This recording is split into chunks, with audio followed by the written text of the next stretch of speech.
All right, Rabosai, good morning. Let us begin. Welcome back. Hoping that everyone is doing well. Had a beautiful and uplifting Yom Tiv, and ready to jump back in. I mean, jump back in is a relative term. It's Erev Shabbos. Baruch Hashem, on the cusp of another weekend of Kedusha. But let's resume in Meretz Hashem our regular schedule. So we're skipping a page in Mesillas Yesharim. I just sent out on the WhatsApp the page we're going to be looking at this morning towards the end of Perek Chav Dalid. So writes the Ramchal, Ach chelke hayira hazos shnayim. Just remember again, already before during Cholamayit as well, we were speaking about the concept of Yira Sachet. And we were speaking about the Ramchal's model that, of course, there are really more than two levels, but for our purposes now two levels. The first is what he really referred to as Yiras HaOnesh, a fear of punishment, where a person will be motivated to do the right thing in life, not because of some higher purpose, some higher calling, or some higher level of connection, but simply out of a desire to avoid punishment. No one wants to get the onesh, therefore I avoid sin in order to avoid punishment. The second level is what Ramchal called the Yiras Haromimos, that a person has a recognition or an appreciation of the greatness of HaKadosh Baruch Hu, of a desire to remain close to HaKadosh Baruch Hu. And therefore a person tries to avoid things that are going to create a distance between himself and God. So he goes on, he says, As achelke hayira hazo shnayim. There are two aspects to this yira as well, the second level of yira. Ha'echad hu bahove o asid, v'hasheni ba'avar. So this is really incredible. The first one is in the present future, and the second one is in the past. Meaning what? Page Reish Nun Aleph. Bahove hu sheyiye ha'adam yare v'doeg amashu hu oseh, o amasha holech la'asoso.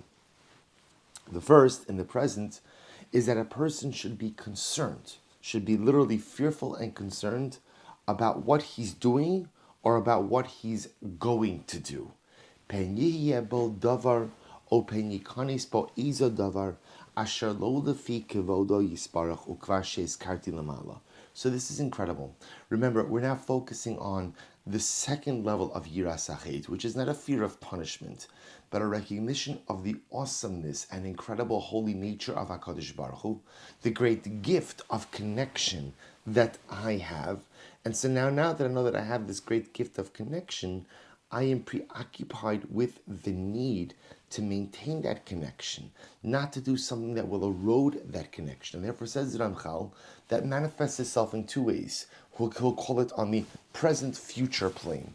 In the present-future plane, this is actionally related. I think to myself, I want to make sure that what I do in life, both now, as well as what I plan to do in the future, is in line with maintaining my relationship to HaKadosh Baruch Hu, is in line ultimately again with going ahead and ensuring that my actions are consistent with a relationship with Hashem.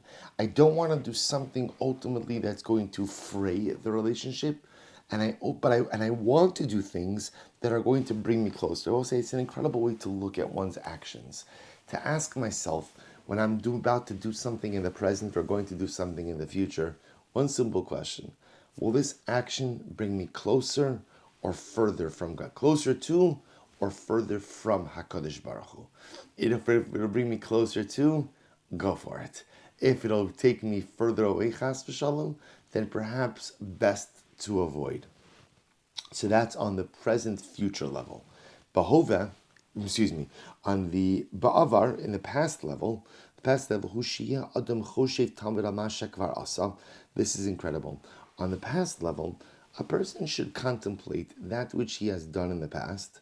V'yira v'yidag pen yotze mitachas yado, ezo chit below sheyada. And a person, this is really, I will say, this is incredible.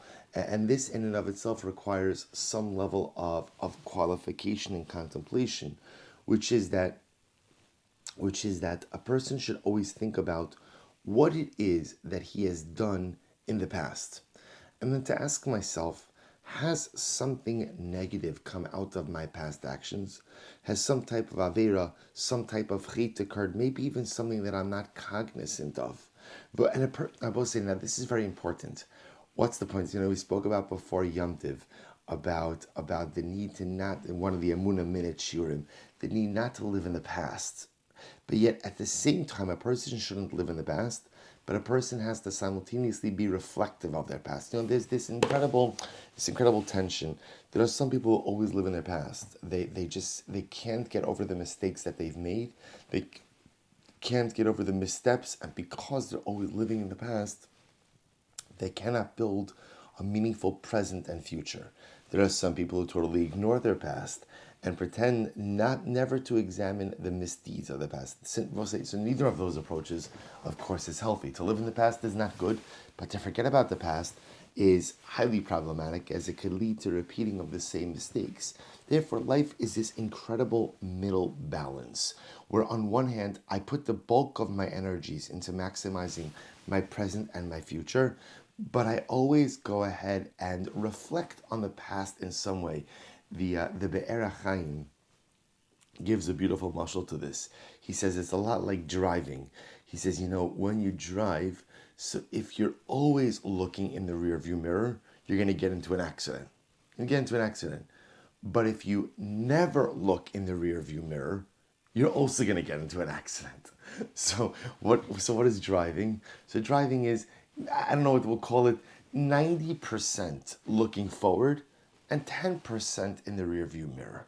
This way, again, I'm focusing on present, future. I'm focusing on where I am, where I need to get to. But at the same time, I look back. I look back because it's very important to reflect on one's past in order that one could grow from it. Therefore, the Ramchal says this is this idea, and he's focusing a bit more over here, almost like an actional investigation, where I look at what I've done in the past and I ask myself, is it possible that things occurred that I shouldn't have done, that Averis happened that I shouldn't have done?